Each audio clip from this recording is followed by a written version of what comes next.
Dr. Vito, legit po ba na effective ang mga supplement kapag po doktor ang nag-endorse po niyan through online?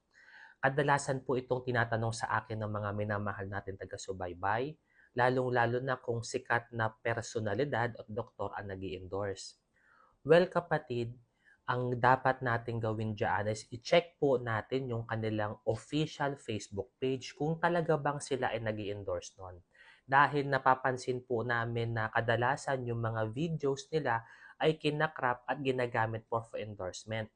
Pero yan is kailangan natin pong tignan kung ang doktor naman po ay may pahintulot na gamitin yung kanilang video at kadalasan napapanood natin na nagbibigay ng statement ang mga butihing doktor natin na hindi po sa kanila yung produkto at wala silang kaugnayan.